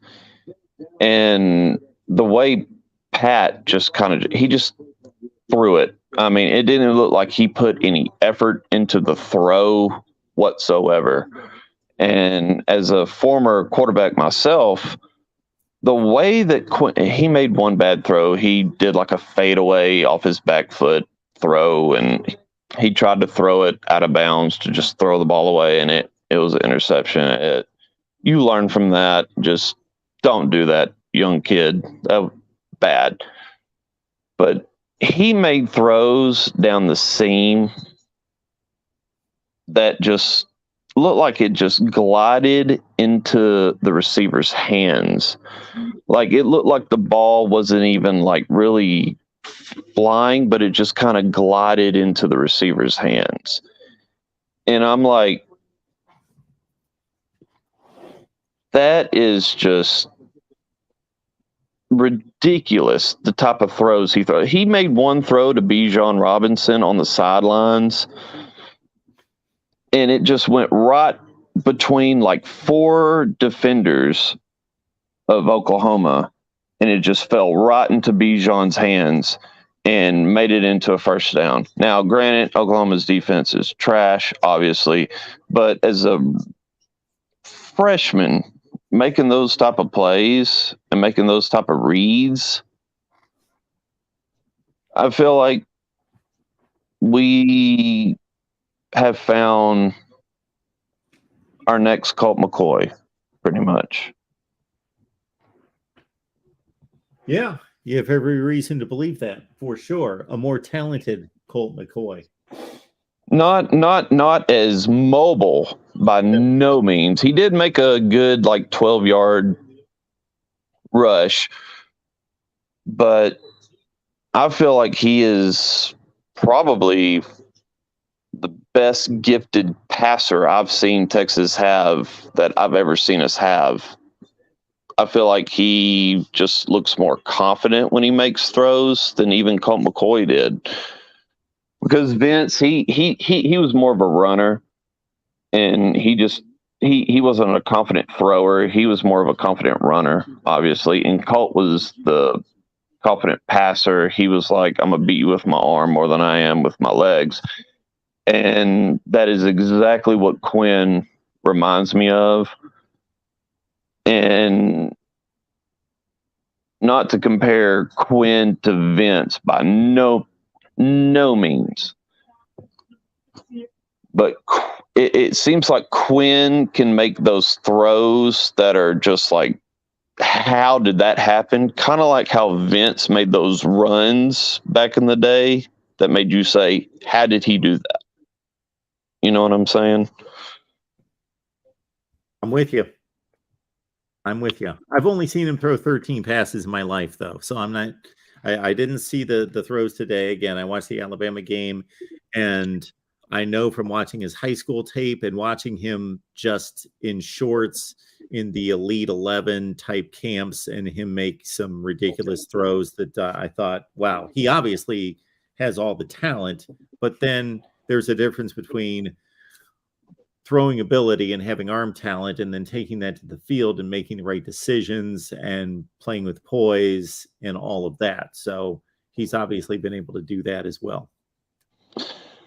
Well, I know the hostility and everything that the Red River Shootout, that's the proper name for it, the Red River Shootout, everybody, that it brings. And that guy just looked like nothing fazed him. I mean, I don't even think the dude broke a sweat during the game. And I know you said you didn't watch any of the games, any of the highlights or anything, but nothing yet. I think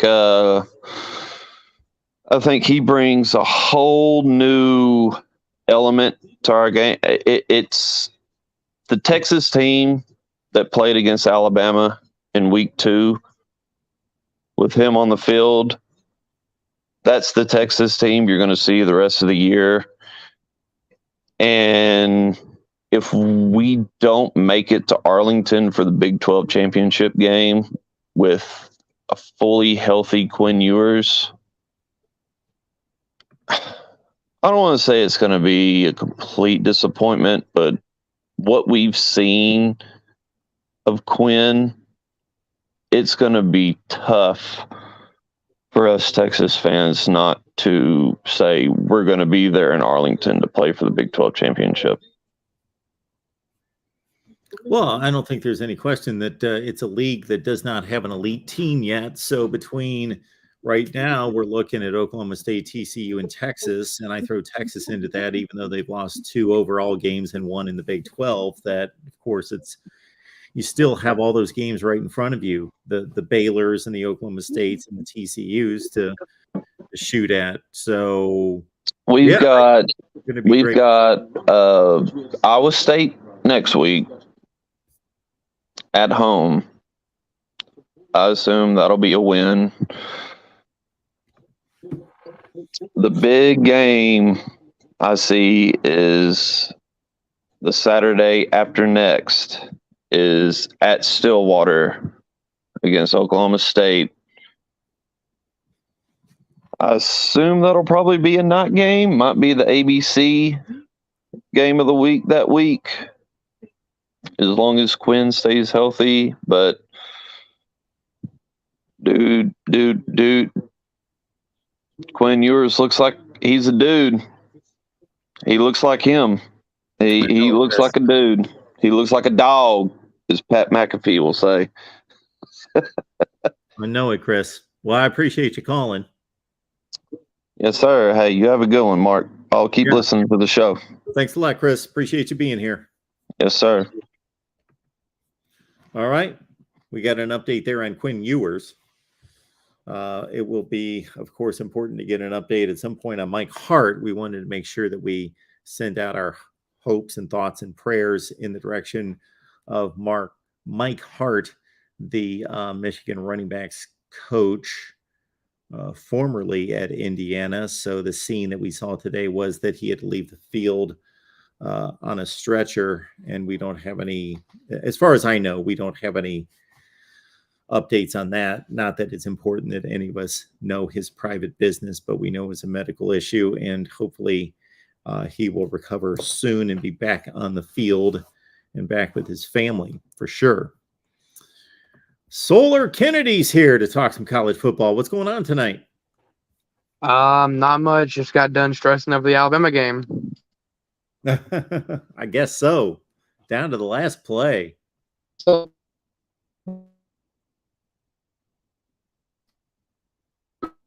oh.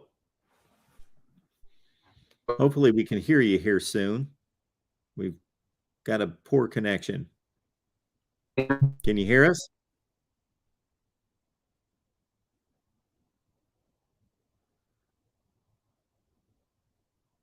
Hello, Solar Kennedy. What you may want to do is click off and try again. Sometimes when you reset it, that works.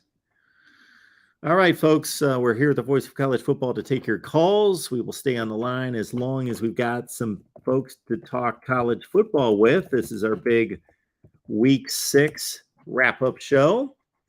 And, of course, we'll be here all day tomorrow with a number of video posts, including my top 25 that actually makes sense. Solar Kennedy giving it another shot here. What's going on? hey, can you hear me this time? Yeah, I got you. Okay, what do you think of Texas A&M's decision to throw the ball on the 2-yard line? Were they down to the 2-yard line? Yes, they were on the 2-yard line and threw it. On the last series? Yes, on the very last series, the last play of the game. It was 1st and goal on the 2-yard line with 3 seconds left, and they threw it. They were at the 2. Well, you know, the way football's played nowadays, man, I remember, it's funny you bring that up because there were about 3 occasions today that I came across a similar situation where once it got past about 1.5 yards, even the analysts in the games were pretty much conceding that that's a passing down. Against that Alabama front, you know, I would have liked to have seen something more of a rollout fashion to give Haynes King the option to pass or run rather than just a straight drop back. He was obviously locked in on the receiver at the pylon, and he threw a ball that obviously was uncatchable. So, yeah, I think it was the best play call in the world. They didn't even try anything. I would have either loved to have seen them roll out Haynes King to give him an option, or do what's done all the time that we've seen win national championship games, and that do some kind of a rub between receivers and make it difficult for the defensive backs to stay with them. You know, do something like a rub, a quote pick, you know, make it difficult for the officials to keep their to make a call and free up a receiver. It seemed like a very basic play. Like a double slant route through the middle or something like that. Yeah, crisscross receivers. That usually leaves one of the defensive backs in a bad spot and free somebody up. Do you think Bryce Young's injury is serious, or do you think he'll be in the game Saturday against Tennessee?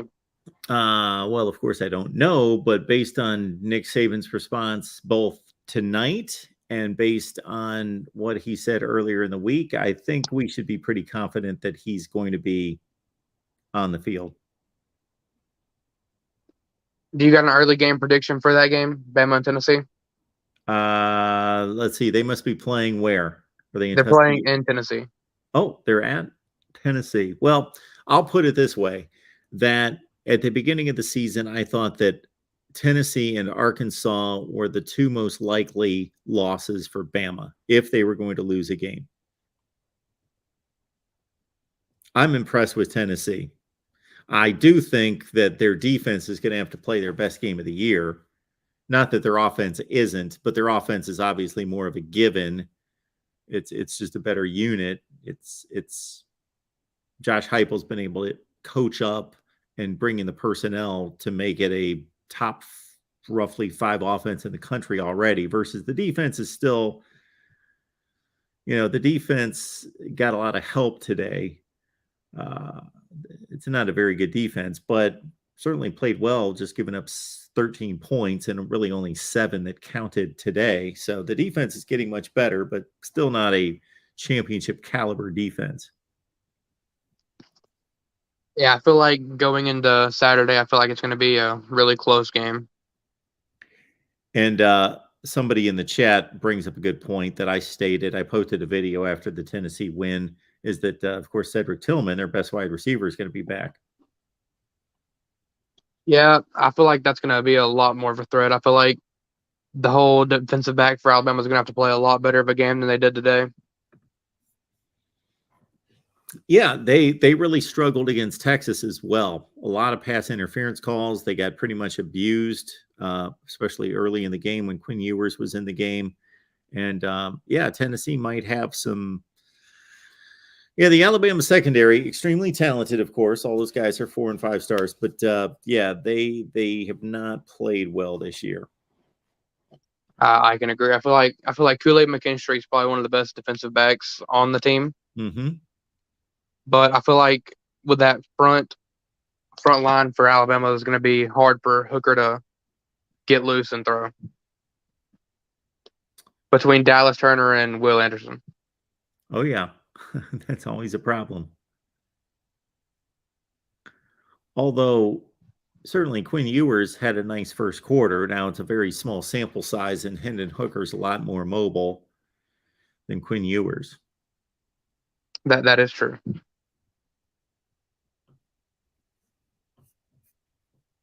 Do you think Georgia is going to be as good of a team this year as they was last year after struggling with Missouri? Well, I still think they're one of the 3 best teams in the country, but I don't think they're as good as they were last year. No. Just because of the obvious losses on defense and their defense not being quite as dominant. But, it was a little concerning to see how Missouri was able to stay in the game and be in the lead. It wasn't flukish. It wasn't like Georgia kept driving down the field and fumbling inside the 10-yard line, and that there was maybe a pick 6 or a deflected interception or a blocked kick that put a touchdown on the board for Mizzou or anything like that. They were just legitimately driving the ball down the field. And if anything, they were settling for field goals and field goal attempts. And they botched a couple red zone opportunities. They could have widened the lead. And they actually had a pass play to their slot receiver with about 5 minutes left in the game that would have put them in the red zone with a first down, up 3, that got called back because of hands to the face by an offensive lineman, then put them back to 3rd and 22. And that pretty much was a done deal for them right there, because they had to punt. And then Stetson Bennett took Georgia back down the field for game-winning touchdown. I have one last question before I get off here. Sure. If Tennessee was to lose to Alabama Saturday, do they still have a chance of making the college football playoffs as a 1-loss team? Yes.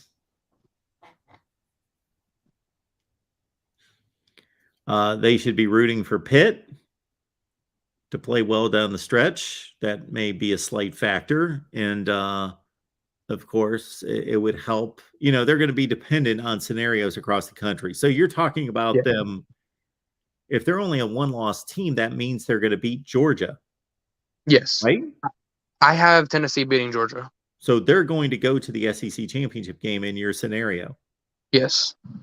And then what happens there? That's the thing. We got to decide that, like, because So obviously either they're going to be a one-loss SEC champion under your scenario, or they're going to be a two-loss non-champion. because if they go to the SEC title, they'll probably end up playing Alabama, correct? Sure. I feel like if they play in the SEC title game, I feel like Tennessee could probably take that. I feel like it would be Tennessee in as a one-loss team at least the number 1 or 2 spot. The difficulty for the committee is going to be if Tennessee loses this game to Alabama, or they lose some other game, especially if they beat Alabama and let's say lose to somebody else other than Georgia. I know that's improbable, but they're not a super team. They lose to Kentucky, Will Levis comes back or whatever. And so they beat Georgia, they beat Alabama, and then they, let's say, lose to Bama in a rematch in the SEC championship game, but it's a classic game. It's a great game. And they're sitting there at, 11-2, and they've lost the SEC championship game, but they beat Alabama, and they beat Georgia, and they've got 2 losses, but everybody's going to look at that team and that resume like, wow. I actually have one more question before I get out of here. Yeah. Do you think Ohio State and Clemson is going to be threats this year? Ohio State more so than Clemson. I'm still not sold on Clemson's wide receivers. DJ's playing much better this year than he did last year, but he's still not an elite quarterback. And their secondary got completely torched by Sam Hartman. So they're a really good team. I think Clemson and Michigan are the next ones in line behind the big 3. I think they're the best teams right now. And maybe USC or Oklahoma State could have something to say about that, or Tennessee. But it would be right now for me, Michigan and Clemson. But they're showing more vulnerabilities than anybody else out of those teams against not really elite competition. Going back to the Tennessee making the playoffs as a 2-loss team. Yeah. What if they go and beat Bama Saturday and go and lose to Georgia? Yeah. Do you think they get in as a 1-loss team there? 11-1. Well, again, we would have to know what's happening elsewhere in the country, but yeah, they're going to be strongly considered. Shoot, if Alabama's undefeated and that's Tennessee's only loss, and you're saying they beat Alabama. They beat Bama and go and lose to Georgia. Gotcha. Yeah. We have to know everything else that's going on in the country to make an assessment of that. But yeah, they'll have a good shot. Thank you for letting me on the show. Yeah, appreciate you being here. All right. We got Charles from Michigan on the line. Charles, what's going on tonight? Hey, I'm thankful. Can you hear me? I'm sorry. Yeah, we got you. I'm thankful for a win in a very sloppy and sloppily officiated game today. Yeah. But I'm praying for Mike Hart that he does well. I just hope that we can get past Penn State and then get a bye week and then Michigan State and then beat up on the Big Ten West for a little bit before the Ohio State game. But I'm kind of a realist. I don't see us beating Ohio State, but I'm hoping JJ can nail down the long pass before then. I'm also thankful. I had a question. Do you think the Big Ten will ever realign the division so they're more competitive? Well, they've got USC and UCLA coming. Right. It'd be a good time to do it. Yes, absolutely. They should. I don't know, what they could possibly do that would be pretty simple. If I'm thinking of this straight off the top of my head, if that's if that's the end of the expansion, which it probably isn't long term, but in the interim, if that's the expansion right there, then what you do is you take Purdue and you move them to the east because they've got a rivalry with Indiana, and then you add USC and UCLA to the west, and you've bulked up the west considerably. You could do that. Right. The other question I had is, why is MSU so bad? I didn't see this coming. I really didn't. But I didn't see it coming to this extent. I didn't think that they would be as good as they were last year, but I picked them to go 8-4.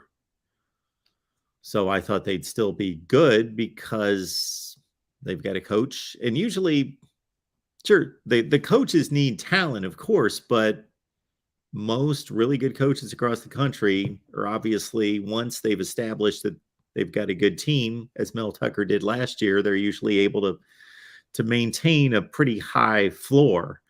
Right.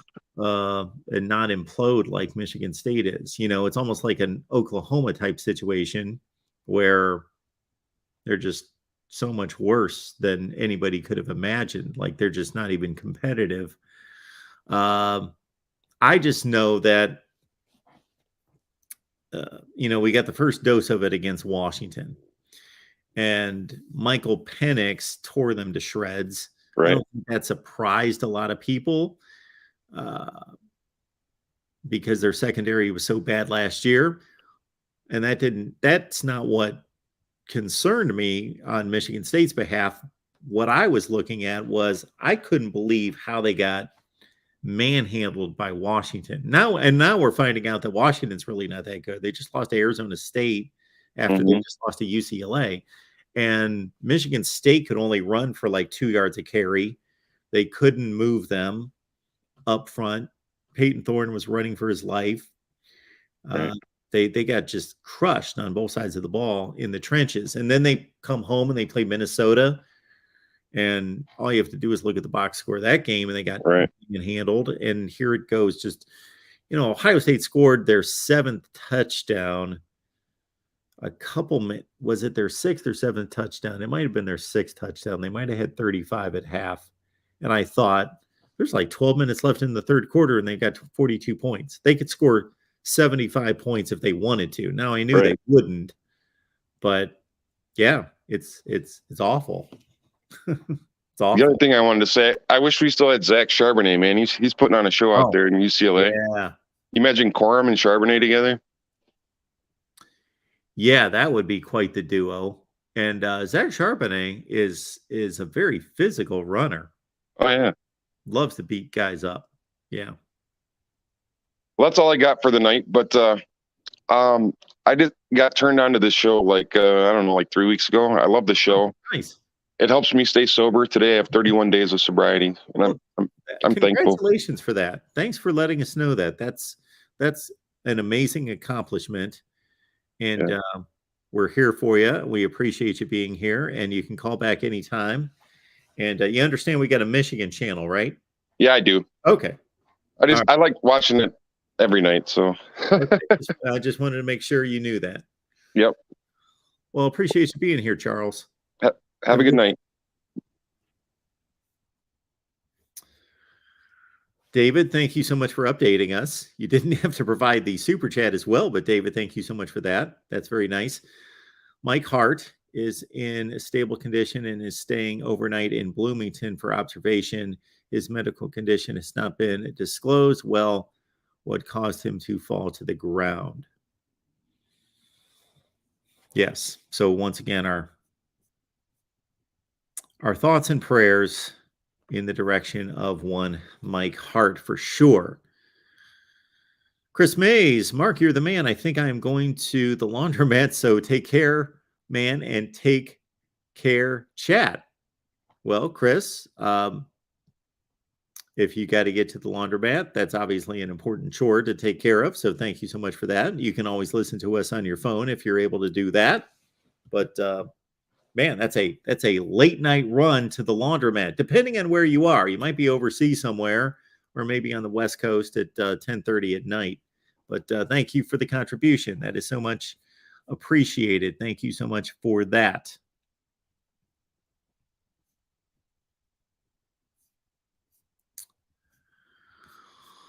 All right, folks, the checklist for tomorrow. Michael Hogue wants some power rankings, so I think we can knock those out. So those are different than ranking the conferences. If you've kept up with me for the last few weeks, I was ranking the conferences every week when there were non-conference games played between the conferences, because obviously that's what we're judging the conferences and comparing them on, is playing each other. Well, now they're not playing each other, so there's no reason to rank the conferences anymore. My last conference ranking stands until we get to bowl season, because we've got very few games, if any, between conferences.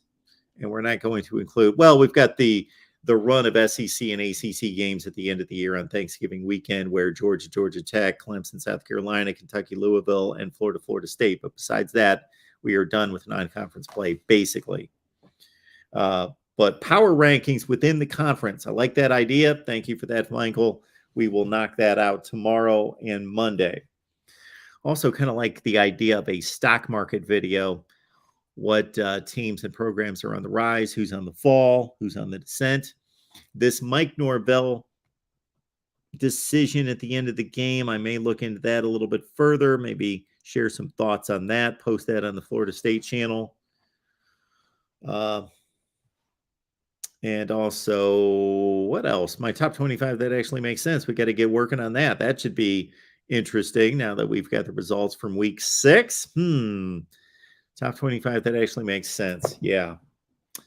And many of you may not know that we produce a Big Ten podcast here at the Voice of College Football, and that's released every Monday. I produce it late Sunday and get that out for Monday. So please join us on, you know what? I'm going to post that on the community page where you find our daily schedule. A lot of people ask me and want to know how they can find out when we're going to be live. And that's posted on the community page every morning. I post it. I'll say Monday live schedule, and then I'll put all the links to all the team channels for our various live streams. All right, folks.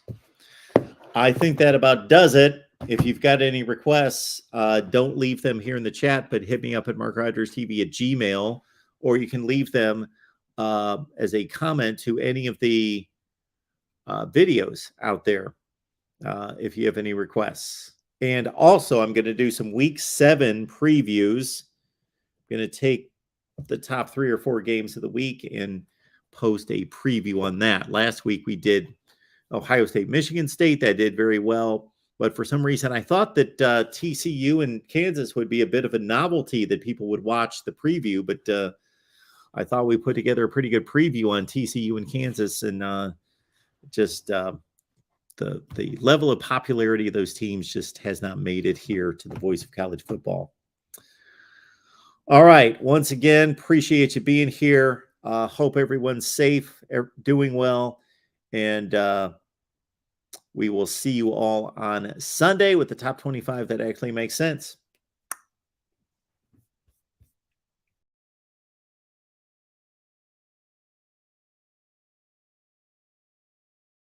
One scoop. We can't miss you. One scoop.